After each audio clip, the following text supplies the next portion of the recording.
The photograph had no name on the back. Clara Morse had looked at it so many times the corners had gone soft. A man standing in front of a fence post, squinting against the sun, his face small and unreadable beneath a wide-brimmed hat. She didn't know the color of his eyes. She'd spent 4 days on this train trying to decide. Outside the window, Kansas flattened into nothing. No trees, no hills, just red dirt and sky pressing down on it. She pressed 2 fingers against the glass. The heat came straight through. Dry Creek. Next stop, Dry Creek. The conductor's voice drifted past like smoke. Clara tucked the photograph back into the bottom of her bag. Beneath the folded calico dress, beneath the small Bible with the cracked spine, her hands were steady. She made sure they were. The train began to slow. We'd love to know where you're watching from today. Drop a comment below and say hello. And if these stories have been keeping you company, we'd be grateful if you'd subscribe and join our growing family. Thank you kindly for being here. The platform at Dry Creek was 3 boards wide and smelled of coal smoke and something older, dry rot, or just the particular smell of a place that had been waiting too long for something to happen. Clara stepped down with her trunk in one hand and her bag across her shoulder. The afternoon sun hit flat and hard. She set the trunk on the planks and straightened up. Nobody held a sign. Around her, 2 men rolled a freight crate toward a wagon. A woman in a gray bonnet walked past without looking up. A dog lay in the strip of shade beneath the platform's single overhang, not moving, not watching. Just there, Clara checked the letter again. Not to read it, she had it memorized, but to have something to do with her hands. Harlan Briggs, Dry Creek, Kansas. I will meet you at the station. 4 o'clock. The station clock. She folded the letter back along its worn creases and slid it into her coat pocket. She waited. At 4:30, a wagon came down the main road, trailing a long curtain of dust. It slowed near the platform and stopped. The man who climbed down was heavy-set, with a wide face that hadn't been shaved in several days and a shirt that pulled at the buttons across the middle. He moved without hurry, the walk of a man who had never once been late in his own accounting. He looked at Clara, the way she had seen men look at horses, starting at the feet, moving up slowly, ending at the face. She held herself still. "You're the one from Boston," he said, not a question. "Clara Morse." She put out her hand. He didn't take it. His eyes moved over her again down to the hem of her dress, which she knew was faded and patched at the left seam, then back up. "You said you were 26, he said. "I'm 28. The letter said." He made a sound low in his throat. Not agreement, not argument. Something between the two. He picked up her trunk without asking and put it in the wagon bed. Clara followed because there was nothing else to follow. She sat on the bench beside him, and he did not speak for the entire ride. The road dust came up on both sides in slow orange waves. The sun dropped another inch toward the flat horizon. A crow lifted from a fence post as they passed and didn't come back down. Clara looked straight ahead. She had told herself on the train that it didn't matter what he was like. She was coming for ground under her feet and a roof that belonged to a house, not a dormitory, not a stairwell landing. She had told herself all of that and believed most of it. But when Harlan Briggs finally spoke one flat sentence, eyes still on the road, she felt something cold move through her chest. "You're not what I pictured," he said. Harlan's house smelled of grease and old coffee, and something gone sour somewhere that had never been found. Clara stood in the front room while he set her trunk against the wall. A single coal oil lamp hung from a ceiling hook, unlit. The afternoon light came through one window small, facing west, and landed in a thin yellow strip across the floorboards. The rest of the room sat in brown shadow. There was a table, 2 chairs, a shelf with 3 cans, and a cracked plate. A cast-iron stove with a film of ash across its top that hadn't been touched in some time. Harlan gestured toward a door at the back. "Storage room. You'll sleep there." Clara looked at the door. It had no latch on the inside, just a plank wall and a gap at the bottom, wide enough for the wind to come through. "I can put a hook on it," she said. He looked at her like she'd said something in a foreign language. Then he went into the kitchen, and she heard the sound of a tin cup set down hard on a counter. She carried her own trunk to the back room. It was small, barely wide enough for the cot already there. A cot with a gray blanket folded on one end that smelled of dust and something animal. A nail in the wall for clothes. Nothing else. Clara sat on the edge of the cot.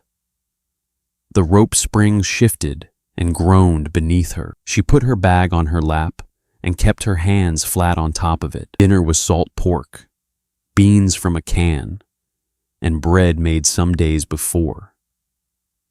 Harlan ate without looking up. Clara ate everything on her plate because she had learned, long before this, not to leave food when she didn't know when the next meal was coming. When he finished, Harlan pushed his plate toward the center of the table. "You cook," he said. "Yes. My last woman didn't cook worth a damn." He said last woman, the way someone says last horse replaceable. "Administrative. I need someone to keep the place, cook real food, do the washing. I can do all of that." He looked at her again. Her hands, her dress, her face. "You said in your letter you were pleasant looking," he said. Clara set her fork down very carefully, aligning it with the edge of the plate. "I said I was hard-working and in good health. I'm saying what—" "Then your memory is different from the letter." He made a low sound and stood and went to the window and looked out at nothing particular. "I had a wife," he said, still looking out. "She left, year before last. Took the good horse and left." He rubbed the back of his neck. "I don't need another wife. I just need someone to keep the house from falling apart around me." "That's what I'm here for," Clara said. "You don't look like I expect—" "You said that already." He turned from the window. His face in the low light was not mean. Exactly, it was just empty of anything that would make it not mean. "I'm saying I'm not sure this is going to work." Clara heard every word of it and did not move. "Tell me what you need done," she said. "We can decide the rest later." She did not sleep. The cot shifted every time she breathed. The wind came through the gap beneath the door in a thin, cold stream that found her neck no matter which way she turned. Outside, a loose board knocked against something else in a slow, patient rhythm. She lay on her back and looked at the ceiling she could not see. She had come a long way for this. 4 days on a train, 2 days on a coach before that. And before that 6 months writing letters into the dark answering advertisements from men she would never know, waiting for replies from men who might be nothing like what they wrote. Most didn't reply. A few wrote once and went silent. Harlan Briggs had written 3 times. He had seemed, in those letters, like a man who had his feet under him. She had been wrong about the feet. In the morning, she woke before light and started the stove and made biscuits from the flour in the pantry and eggs from the 4 hens in a small coop behind the house. She had the coffee on and the table set by the time Harlan came out of his room. He stopped in the doorway and looked at the table. He didn't say anything. He sat down and ate. When he finished the last biscuit, he wiped his mouth with the back of his hand and stood and picked up his hat from the hook by the door. "I'm going to town," he said. "I'll be back by dark." The door shut. Clara heard the wagon pull away. She stood at the window and watched the dust settle back onto the road until there was nothing left of him but silence. She washed the dishes. She swept the floor. She hauled water from the well and scrubbed the top of the stove until the ash was gone and the iron underneath showed through. She worked 3 hours without stopping. Then she sat at the table and put her hands flat on the wood and looked at the room she had come here to live in. He came back after dark. He ate the supper she had kept warm. Halfway through, he set down his fork and looked at the wall for a moment. "I got a letter today," he said, "from a woman in Salina, younger, comes from a family with some money." He said it the way someone talks about weather. "I wrote to her before I wrote to you. Thought she'd turn me down. Turns out she..." Clara kept her hands in her lap, below the table. "I see," she said. "I'm not trying to be cruel. I know." He cleared his throat. "I think you should take what you need for tonight. I'll drive you to town in the morning. There's a boarding house on the main road. Mrs. Aldrich runs it. Decent enough." He reached into his shirt pocket and put $2 silver on the table. "That'll cover a few nights." Clara looked at the coins. She had 38 cents in the bottom of her bag. No one to wire in Boston. No address to go back to the room she'd left had already been filled by someone else. She picked up the $2. "Thank you," she said. She didn't sleep that night. He drove her to town at first light without speaking. Stopped the wagon in front of a building with a sign she didn't read. Her trunk hit the dirt road with a sound like a door closing. He drove away before she reached the boardwalk. Clara stood there. The street was empty, just the sound of a screen door somewhere down the road, opening and closing in the wind. She sat down on her trunk, put her hands on her knees. The sun was coming up red and flat over the eastern plain. A hot, still morning with no cloud in the sky. She had $2 silver and no plan and nowhere to go. She sat. Somewhere down the street, a door opened. A man stepped out and stood on a porch, looking at something she couldn't see. Then he looked at her, and he didn't look away. Beat for part 3. The man stood on the porch of the hardware store across the street with a bridle draped over one forearm and a cup of coffee in the other hand. He was tall, lean in the shoulders, wearing a work shirt rolled to the elbows and a hat that had been through more weather than it was designed for. He wasn't staring. He was just looking. The way a man looks at something that doesn't fit where it's been placed. Clara looked back at him for one moment. Then she looked at the street. The main road through Dry Creek ran east to west, and Eli Carson's farm sat 3 miles out on the eastern track, though Clara did not know that yet. What she knew was that the road in front of her was the only road she could see, and it went in 2 directions. And she did not have enough money to make either one of them work for long. She was not going to cry. She had established this sometime in the night. On the cot she would not be sleeping on again. She had made a list in her head, short, practical, of what she could do with $2 silver and the contents of her trunk. The list had not been long, but it had existed, and that was enough for right now. The sound of boots on dirt. She didn't look up until the shadow fell across her. The man had come across the street. He stopped at what she estimated was 6 feet away, not close enough to crowd, not far enough to be politely distant. He'd left the coffee on the porch railing. He still held the bridle. His hands were the hands of someone who used them every day, the knuckles thick. The palms calloused from work she could not name yet, but could recognize. He looked at the trunk, then at her. She took a moment.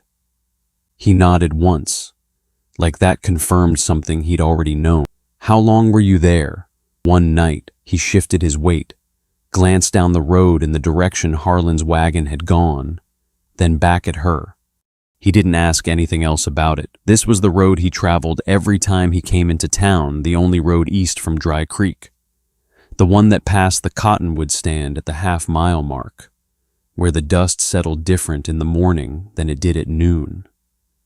He had come in early for harness supplies.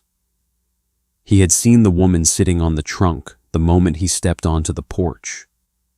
He had waited, watching, long enough to understand what he was looking at. You have somewhere to go, he said.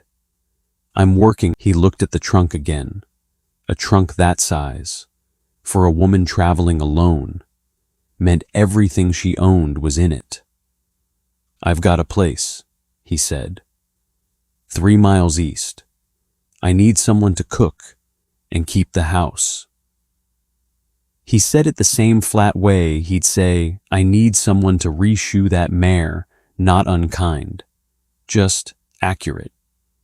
Room's got a door. Pays $3 a month plus meal. Clara looked up at him. His face was not a face that promised anything. The eyes were gray or perhaps dark blue, hard to tell in the morning light, and there was nothing in them she could read, which she found, oddly, more steadying than if there had been something. Men whose eyes promised things had not done well by her. I don't know you, he said. Eli Carson. I've got the quarter section east of Mallory Creek. Been there 9 years. You live alone, yes. And you need a housekeeper. That's what I... She looked at her hands, then at the street, then back at him. You're not... She stopped. Started again. This isn't something else dressed up as a job. Something moved across his face. Not offense. More like he understood why she had to ask and was not going to hold it against her that she did. No, he said. It's not. He let the words sit there without adding to it. Clara stood. She came to his chin, maybe a fraction above, and she stood straight when she did it. $3 a month plus meals. And I do the cooking, the washing, the house. That's right. What else? Nothing else. She looked at the trunk. She thought about 38 cents and $2 silver. She thought about the wire she couldn't send to Boston because there was no one in Boston waiting to receive it. She bent and picked up one handle of the trunk. I'll need help with this, she said. He came around to the other side without a word and lifted it into the bed of his wagon, already loaded with a grain sack and a few hardware items, adjusting it so it wouldn't shift on the road. Clara climbed up to the bench. The wood was warm under her palm. Eli climbed up the other side and took the reins. He didn't start the horses immediately. What do I call you? He said. Clara. He nodded. He released the brake, clicked his tongue at the horses, and they moved out into the empty street. She did not look back at the boarding house sign. She looked east, at the road opening up flat and red-brown on both sides, the same land she had watched from the train window, except that now she was inside it and not looking through glass. The wagon turned off the main road onto a packed dirt track, and the town fell away with no ceremony. Just the sound of wheels and dry ruts and wind coming from somewhere she couldn't name. Then she noticed it. There was no ring on Eli Carson's left hand, but there was a pale strip on the fourth finger where one had been not recently absent, but gone long enough that the skin had almost caught up with the rest. She did not ask. She set her eyes on the road ahead and kept them there. The farm sat at the end of a track that curved once around a low rise before straightening into the yard. Clara saw it from 50 yards out: a house, a barn, a well, a long chicken coop running along the east fence line, a woodpile stacked under a lean-to roof, a smokehouse with a door that needed rehinging, and behind the house, a garden plot. Or what had been one, a rectangle of ground gone entirely to thistle and seed, chest high in places. The old fence posts still standing around it like they were waiting for someone to remember them. Eli pulled the wagon to a stop in front of the house and set the brake. "Kitchen's through the back," he said. "Pantry's next to the stove. Flour, salt, lard, dried beans." He climbed down. "I'll get your trunk." He said it the same way he said everything else, without extra words around it. Clara climbed down on her own side. The yard dirt was hard-packed and dry, cracked in thin lines that spread from the base of the well like something that had been thirsty a long time. She followed him inside. The kitchen was low-ceilinged and plain, with a cast-iron stove that was newer than the rest of the house and a pine table scrubbed pale with use. A single coal oil lamp hung from a ceiling beam on a length of chain. The pantry door stood open, a 50-pound flour sack, a row of canning jars, a tin of lard, a string of dried onions hanging from a nail. Eli set her trunk at the foot of the back hallway and opened the second door on the left. The room was small. A bed frame with a rope mattress and a thin cotton tick stuffed with corn husks. She could feel it when she pressed her palm to it. A washstand with a china basin chipped at the rim. A wooden peg on the wall for clothes. A single window facing the garden. And a door with an iron latch mounted on the inside. "Water's from the well," Eli said, "from the doorway. I draw in the morning. I'll leave a full bucket on the back step." "All right." He looked around the room once, as if checking something on a list only he could see. Then he looked at her. "Supper's usually before dark. I take my coffee black. I'll remember." He left. She heard his boots on the porch boards, then on the steps, then nothing. Clara stood in the room. She pressed the iron latch down and felt it catch. She pressed it again.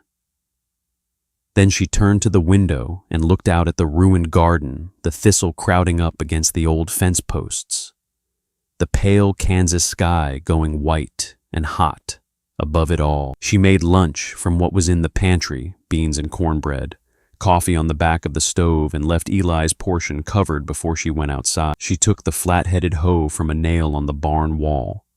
The handle was dry and smooth, worn to the shape of whoever had held it last. She carried it to the garden and stood at the edge. The thistle was old, some stalks as thick as her thumb, root systems going deep into the dry ground. She started at the nearest corner, working the hoe in short, hard strokes, cutting the stalks at the base and dragging them to the side. The soil underneath was cracked at the surface, but darker beneath something still worth saving here. She worked through the afternoon heat. The sweat came fast. It collected at the back of her neck and soaked through her collar and dried and came again. The hoe raised a low dust cloud with each stroke that settled on her shoes, her hem, her forearms. She worked 3 rows before she quit. She washed her hands at the well, watching the dirt run off in thin brown threads. Her right palm had raised a new blister beside an old callus. She pressed it against the cold stone lip of the well and held it there. Supper was more beans, cornbread, salt pork fried in the cast-iron pan. She got the heat right on the second try. The stove ran hot on the left side, and she learned it the way she learned most things, by paying attention after the first mistake. Eli came in and washed his hands at the kitchen basin. He sat down and looked at the plate. He ate without comment. Clara ate at the other end of the table, outside.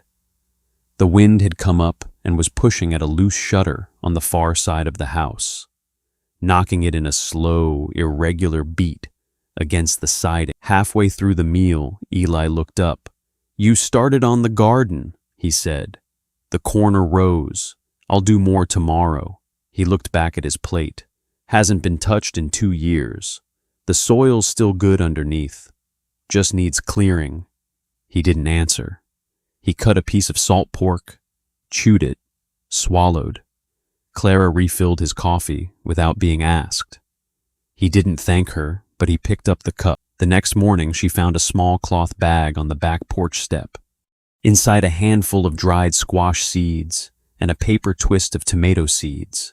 The paper browned and soft with age, but the seeds themselves hard and whole when she pressed them between her fingers. There was no note. She set the bag on the kitchen windowsill, where the morning light would reach it, and went back to the garden with the hoe. 4 days passed. She learned the stove. She learned which board on the back porch would catch your toe in the dark. She learned that the well rope had a weak spot 3 feet from the bucket and needed to be gripped above that point. She learned that Eli came in from the fields between 11 and noon, ate whatever was on the stove without sitting down most days, and was back out before the coffee in his cup went cold. She learned that he rinsed his own dishes. Every single time she was rubbing beeswax into the kitchen table, she had found a half-used tin on a shelf in the barn while she was hanging the hoe back. Above the harness pegs when she heard him come in through the back door, she kept working the wax into the wood in slow circles. She heard him stop behind her. "Where'd you find that?" "Barn." "Shelf." A pause. "Long enough to—" "Ruth used to do that," he said. "The table." His wife's name entered the room and stayed there. Clara pressed her cloth to the wood and kept moving it in small circles. "I'll leave off if you'd rather." "No." The word came after a beat, almost 2. "It needs it." She heard him walk past her and out the front door.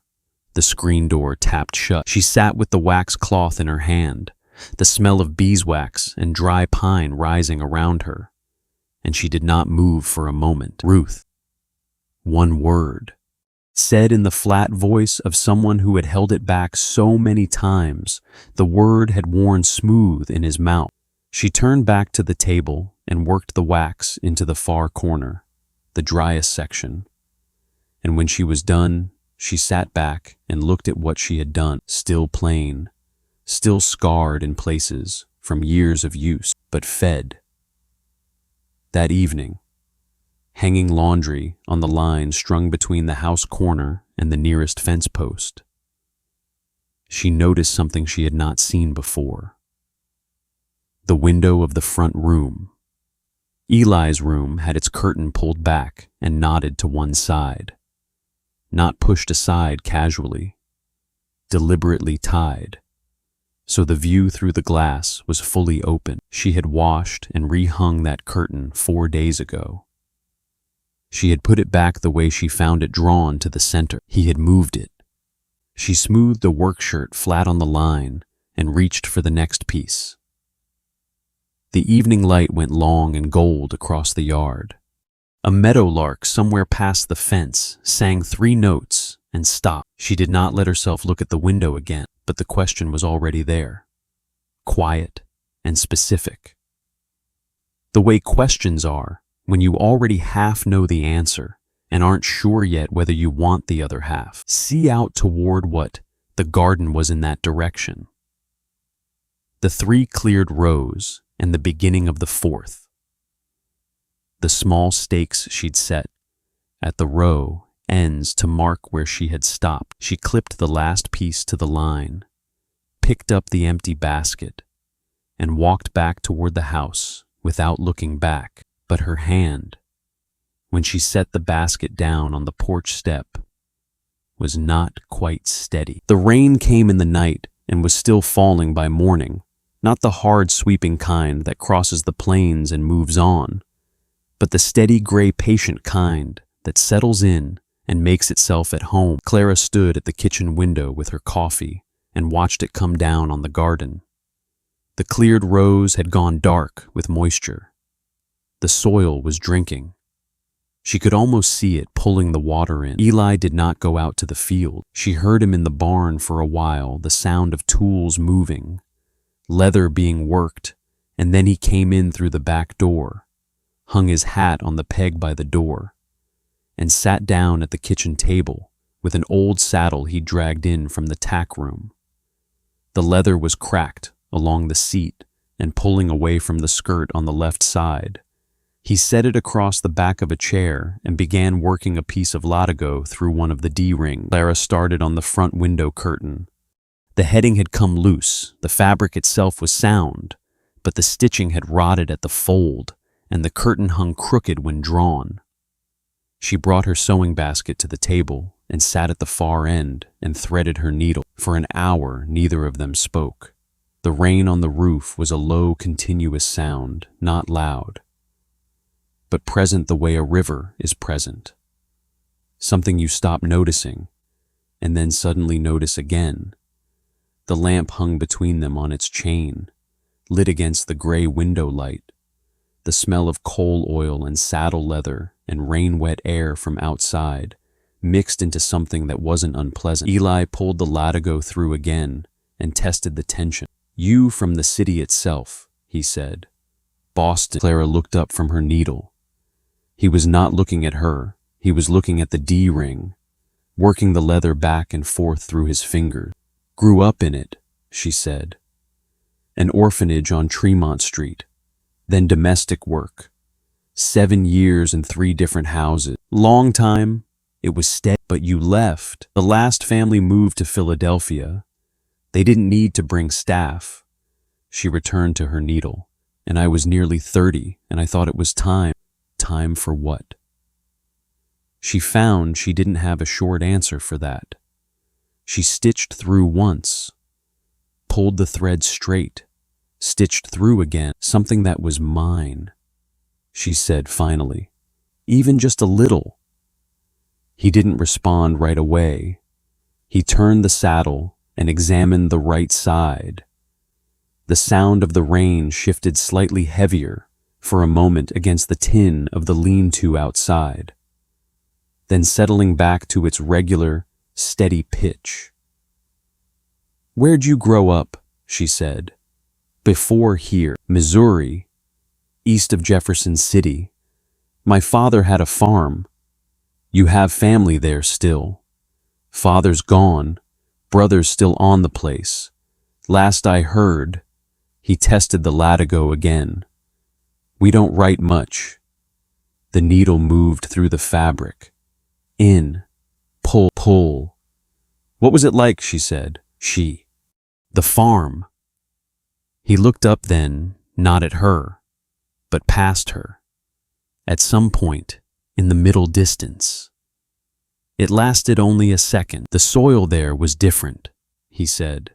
"Deep, wet, black all the way down. Nothing like out here. I thought easier meant better." He turned the saddle over in his hands. "I was wrong about that. Do you miss it?" He was quiet long enough that she thought he might not answer. "I miss what I had in mind," he said. "Before I knew what it actually was." She looked at him across the table. "I know that feeling." He glanced up one short look, then back to the saddle. Clara finished the row of stitching, turned the heading, began the next row. The needle was old and slightly bent. She had compensated for it so long it no longer registered as a problem. Outside, the rain kept on. A drop came through some gap in the roof and hit the floor near the stove in a small, steady rhythm. Tick, tick, tick, metronomic and patient. Eli reached into his shirt pocket and found a small folding knife. He trimmed the end of the latigo, tested the blade's edge on his thumb, folded it closed. "Why'd you answer Briggs's advertisement?" he said. Clara ran her thumb along the new stitching. "It held. He wrote a good letter," she said. "Sensible, not too much in it." She paused. I've learned that the ones who write too much are usually filling something in, and the ones who write too little, they're hiding something different. She looked at the curtain in her lap. Briggs wrote the right amount. I thought. Eli set the knife on the table. He turned the saddle one more time and looked at the full length of the repair. He's not a bad man, Eli said. He's just a small one. Clara was quiet for a moment. Yes, she said. She had not said it out loud to anyone before. She had not had anyone to say it to. The words settled differently once spoken, not heavier, but more solid. Like something that had been leaning against a wall and was finally laid flat on the ground. Eli picked up the saddle and moved it to the chair near the door. He stood with his hands at his sides, looking out the window over the sink at the rain coming down in the yard. My wife, he said, and then he stopped. He looked at the floor, then out the window again. Ruth, she died 3 years ago. Fever. Fast. In February. He said it the way you say a thing you have rehearsed in your own head so many times it has gone smooth.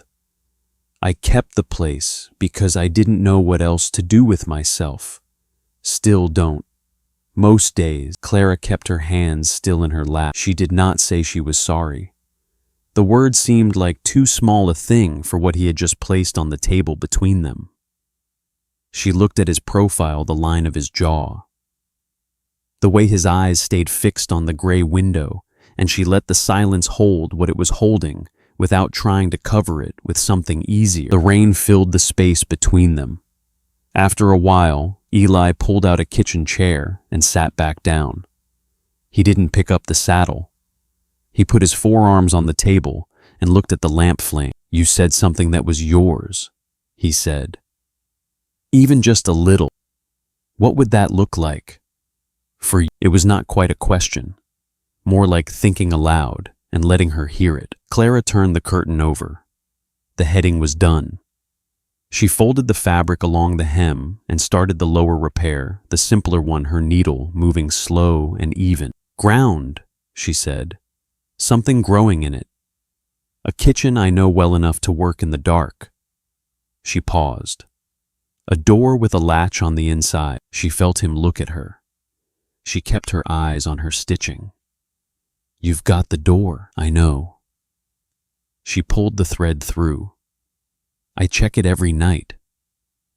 He was quiet for a long moment. When she finally looked up, he was looking at the lamp, that same fixed look, and the corner of his mouth had shifted. Not a smile, but something that had considered becoming one. Fair enough. The rain thinned toward evening, pulling back to a drizzle that softened the window glass and turned the yard a darker brown. Clara set the finished curtain on the chair back and began supper. Eli sat at the table longer than usual, drinking a second cup of coffee, not reading, not working, just sitting. When she put his plate in front of him, he said, Clara, not Miss Morse, not you, not Hay, just her name. She turned back to the stove before her face could do anything she didn't intend. But when she lifted the lid from the pot, she noticed her right hand, the one with the new callus, where the blister had been, was trembling very slightly against the iron handle. She pressed her palm flat to the stove rail and held it there until it stopped. And she stood there a moment longer than she needed to, staring at the pot, wondering whether the trembling had stopped because she'd pressed it down or because she'd decided it should. She was slicing the salt pork when the knife slipped. Not badly, a thin line across the heel of her left hand, just below the thumb. It opened fast, the way cuts from sharp knives do, without pain at first. Just the sensation of having crossed a line that couldn't be uncrossed. She set the knife down on the block and looked at it. A bright seam, the length of her thumbnail, welling slowly. She pressed her apron to it and held it there. The blood came through the white cotton in a small, spreading circle. She pressed harder and kept working with her right hand, moving the remaining pork to the pan, adjusting the damper on the stove because supper still needed making, and a cut like this did not stop the world from requiring things of her. She did not hear Eli come in. "You're bleeding through," he said. From behind her, she turned. He was standing just inside the back door, still in his work clothes, looking at the apron pressed to her hand. "It's small." "Let me see it." She held her hand out. He crossed the kitchen and took her hand in both of his. He peeled the apron back carefully and looked at the cut. His thumb moved along either side of it, not touching the wound itself, just reading the edges of it, and she felt the texture of his calluses against her palm, like bark, and the steadiness in his grip, which was complete. The way the grip of someone is complete when they have held injured things before and know how much pressure means care and how much means harm, needs wrapping. He went to the shelf where she kept the muslin strips she'd cut from an old sheet and came back and wound one around her hand, tight enough to hold. Not so tight it bound. He tucked the end under itself without fumbling. His head was bent over her hand while he worked, and she looked at the back of his neck, at the line where the weathered skin met the paler strip the collar usually covered. And then she looked at the wall. "There," he said. She flexed her fingers. The wrap. "Thank you." He nodded and moved to the basin to wash up. And she turned back to the stove, and neither of them spoke of it again. 3 days later, Clara was in the yard hanging laundry when she heard a wagon on the road. A woman in a dark blue dress and a bonnet with a wide brim, driving a small 2-horse rig with the ease of long practice. She pulled up at the gate. "You must be the woman Eli Carson took on," she said, from the seat. Not unkindly, just the plain greeting of a woman who didn't waste time on approach. "I'm Dora Whitfield. My husband's place is north of here, 1.5 miles." "Clara Morse," Clara said. Dora climbed down with a covered basket. Inside the kitchen, she sat at the table and placed it between them, cornbread, still warm. Clara poured coffee. "Neighborly call," Dora said. But her eyes were already moving around the kitchen, cataloging the waxed table, the mended curtain, the dried onion tops Clara had braided and hung from the ceiling beam to finish curing. They came back to Clara's face. "I heard about Briggs. Did you?" "Word travels in a small town. I'm not one for gossip. I want you to know that. But people talk." She paused and wrapped both hands around her cup. "They said he sent you back like a mail order item that didn't suit." She watched Clara's face carefully. "And some said worse, about what kind of woman comes all the way from Boston for a man she'd never met." The room went quiet. Clara stood at the counter and looked at the window over the sink. Outside, the yard was bright and still. A hen picked its way along the base of the garden fence in the slow, purposeful way hens have head down, stopping, moving on, as if it had important business it couldn't quite locate. What kind of woman? She had heard some version of it her whole life in the orphanage on Tremont Street, in the houses where she'd worked, in the face of every employer who had taken inventory of her and decided before she opened her mouth. She had learned to make herself smaller when she heard it, quieter, to arrange her hands and her expression into something that did not invite further comment. She pressed her wrapped hand flat against the counter's edge. The muslin was dry now, the cut nearly healed, but she could feel the slight pull of the skin underneath, where it was still knitting itself back together. "What else?" she said. "That's enough. I think," Dora said quietly, "I came to say the people saying those things are not the people worth minding. I wanted you to hear that from someone who means it." Clara turned from the window.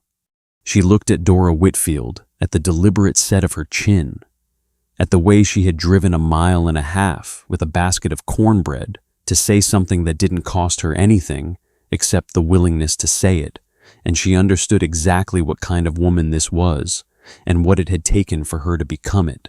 "Thank you," Clara said. She sat down. "I'll take that." They were still at the table, cups nearly empty, when they heard the screen door. Eli came in from the barn side, still holding a coil of spare fencing wire he'd been working with. He stopped when he saw Dora, set the wire on the porch rail outside, came in. "Dora, Eli, I came to meet your housekeeper." Dora looked at Clara with the frank, measuring look of a woman who made her assessments quickly and stood by them. "She's a fine woman." His eyes moved to Clara for one short moment. She kept her face level. "Yes," he said. Dora finished her coffee and stood, smoothing her skirt. "You ought to come to church Sunday," she said to Clara. "Reverend Haas keeps it short, and there are women there worth knowing. I'll consider it." Dora looked at Eli, the quick, compressed look of neighbors who have lived close long enough to speak without words, and then she took her basket and went. They heard the wagon move off down the road, the sound thinning and then gone. In the quiet that followed, Eli stood near the door. He hadn't moved from his spot by the wall. "How bad was it?" he said. Not quite a question. "Manageable," Clara said. She began stacking the cup. He was quiet for a moment. Then, what she said, about what people have been saying. "I heard it before I got here," Clara said. "It follows a woman like me. It tends to travel faster than she does." She set the cups in the basin and poured water over them from the jug. Behind her, the silence had a different texture now. She was aware of him still in the room, the way you are aware of a change in air pressure before weather comes. "Clara," Eli was looking at her, not past her, not at the wall behind her, but at her, and his expression was the expression of a man who had something to say and was deciding whether he had the standing to say it. His jaw moved once, working something through. "Those people," he said slowly, "they haven't seen your work. They haven't watched you pull 3 years of thistle out of ground by hand and put seed into it the same week." He stopped. His eyes dropped to the wrapped hand, then came back up. "They don't know what you're made of." Clara looked at him. It was the longest thing he had said to her in one breath since the day he'd offered her the job. She held his gaze for 3 full seconds, long enough to count. Then he picked up the wire coil from the porch rail and walked back toward the barn. The screen door tapped shut behind him. Clara stood at the basin with the water going cool around her hands. She had asked Harlan Briggs, in her first letter, to describe what he needed in plain terms. He had written back about cooking and washing and keeping the house. She had understood, reading it, that she was answering an advertisement for labor, not for herself.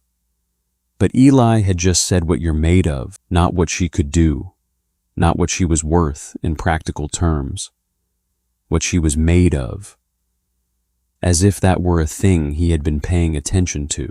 She stood there, with her hands in the cooling water, and thought about the seeds on the porch step with no note. About the curtain moved to see the garden. About supper, eaten in silence, that had stopped feeling like distance a long time ago and had become something else she didn't have a name for yet. And then she thought, if he has been watching that carefully, what else has he noticed? The water was cold now. She did not move. The letter came on a Tuesday, tucked inside the weekly post that Eli brought back from town with the flour and the lamp oil. He set it on the kitchen table, without comment, a square envelope, cream-colored paper, the handwriting rounded and deliberate. The return address was Boston. Clara recognized the name before she read the street. She left the envelope on the table until after supper. She washed the dishes and swept the floor, and banked the stove for the night. And then she sat down and opened it. Margaret had found her a position. A family on Beacon Hill established. 3 children, the mother in poor health and needing a proper manager for the household. $12 a month, a room of her own inside the house, a social club for domestic staff on Friday evenings, held in the church hall 2 streets over. I thought of you immediately, Margaret had written. You were always the steadiest of us. Clara, you deserved better than what you were given. Come home. Clara read it twice. Then she folded it along its creases and set it flat on the table. $12 a month was 4 times what she earned here. A room inside a Beacon Hill house was not a converted storage room or a cot in a back hallway. It was standing, position, a form of belonging that the domestic world understood and respected. Clara put her palm flat on the envelope. Outside the window, the evening light still held in the western sky that long amber Kansas dusk that went on past what seemed reasonable. She could see the garden from where she sat. 5 full rows now, the seedlings in the first 3 already showing above the soil, pale green threads of squash pressing up through the dark earth, thin and unlikely and against all the heat and the weeks of drought before her. Still coming. She had watered them that morning. She watered them every morning. She did not sleep. She lay on the rope mattress and looked at the ceiling and thought about $12 a month. She thought about the Friday social club and what it would mean to sit in a room full of women who understood the specific loneliness of her kind of work because they lived it too and had built something around it anyway. She thought I could go. She could pack the trunk half of it had never really unpacked. Things still folded at the bottom under the calico, and be on the westbound stage to the rail junction by Thursday. Boston before the month was out. A kitchen she knew by reputation, rather than by 6 weeks of learning its particular temper. A city where no one knew the name Harlan Briggs or what it meant when a woman arrived in Dry Creek on a Tuesday and left on a Wednesday. She pressed the heel of her hand against the mattress. The cut was healed now. She'd taken the muslin wrap off 3 days ago.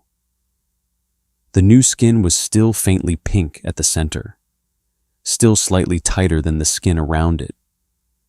The way new things are before they've had time to settle into the rest. She lay there and tried to make a list the way she always made lists. Practical, ordered, the case for going, the case for staying. She had made this kind of list her whole life in the orphanage when she was deciding which family to accept a position with, in Boston when she was deciding whether to answer the advertisement, on the train when she was trying to decide what color his eyes might be, but the list kept getting interrupted. Not by a reason, by an image. Eli standing in the kitchen doorway in the lamp's low light, looking at her, picking his words one at a time off a shelf he didn't often open. They don't know what you're made of, she told him at breakfast. She had decided somewhere between 4 in the morning and the first gray light that not telling him was a form of something she didn't want to be. So she set his coffee down and placed the envelope beside the cup. From Boston, she said, a position, good wage. She sat at her end of the table. I wanted you to know. Eli looked at the envelope. He did not pick it up. When, he said, I haven't decided anything yet. He picked up his coffee cup, set it down without drinking from it. It's a good offer, he said. Yes. He looked at the table, then at the window, then at the table again. His jaw moved once, the way it did when he was working something out at the hinge of it. That's good, he said. He stood, took his hat from the peg, and opened the back door. He stopped. He did not turn around. His hand stayed on the door frame, the knuckles pale where he was gripping it without seeming to know he was. "The squash is up," she said. "In the first row, 6 of them." A pause, long enough that the screen door drifted in on its spring and touched his shoulder. "I saw." He went. Clara sat at the table with her coffee going cold, and the envelope beside it, and the morning light coming in long and flat through the window, falling across the garden, falling across the 6 small seedlings in the first row that were the color of the inside of a new leaf, pale, definite, and growing without anyone's permission. She held it over the open flame of the lamp, 2 inches from the fire, close enough to feel the heat reach her fingers through the paper, and she did not let go of it, but she did not bring it closer either. She sat there with the flame burning steady below her hand and thought, what is it, exactly, that you are waiting to be sure of? She burned it the next morning. Not over the lamp. She had stood there long enough the night before to know that holding it near a flame was not the same as deciding. So she carried it to the kitchen stove, lifted the iron lid with the hook, and dropped it in. The paper caught immediately, the cream-colored envelope curling at the edges before the whole thing went to nothing in under 5 seconds. She put the lid back.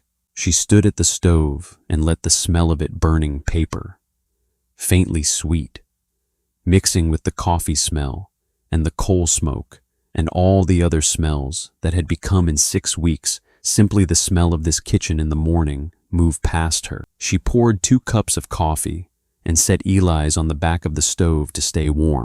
Then she went to the window and stood there, both hands around her own cup, and looked at the garden.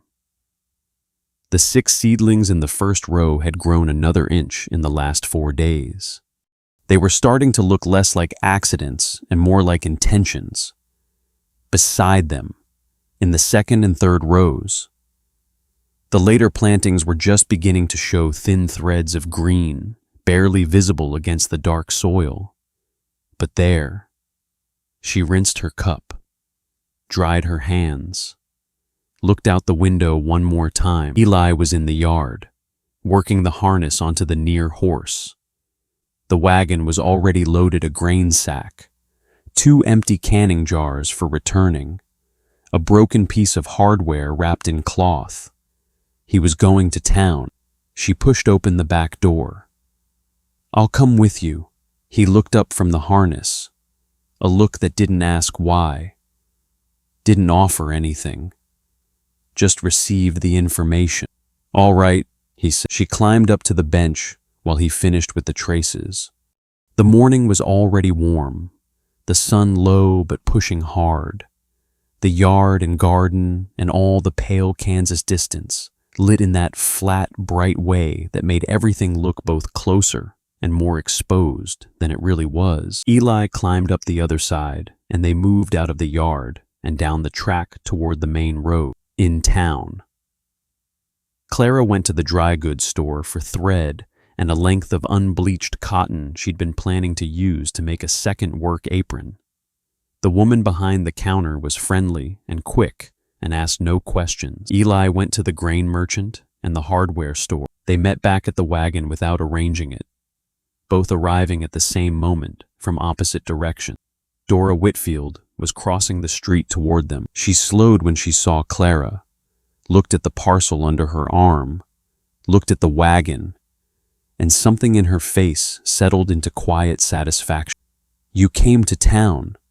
"I did," Clara said. Dora nodded once, not at Clara, not at Eli, just at the general fact of it, and kept walking. On the road home, 2 miles east of town, Eli pulled the horses to a stop. There was no reason to stop there. The road was clear. The horses were moving well. He just drew back on the reins and set the brake and sat there with the lines loose in his hands. Clara looked ahead at the road. She recognized the stretch. The low cottonwood on the left, she had sat beneath it. That felt like it belonged to a different life. Though it had only been 6 weeks, different in the way that matters, which is not the same as different in time. Eli was looking at the same place. Right about here, he said. He turned the reins in his hands once, the leather folding and unfolding. Then he turned and looked at her directly, not the sideways glances she had catalogued over 6 weeks, not the quick assessments, but a full look.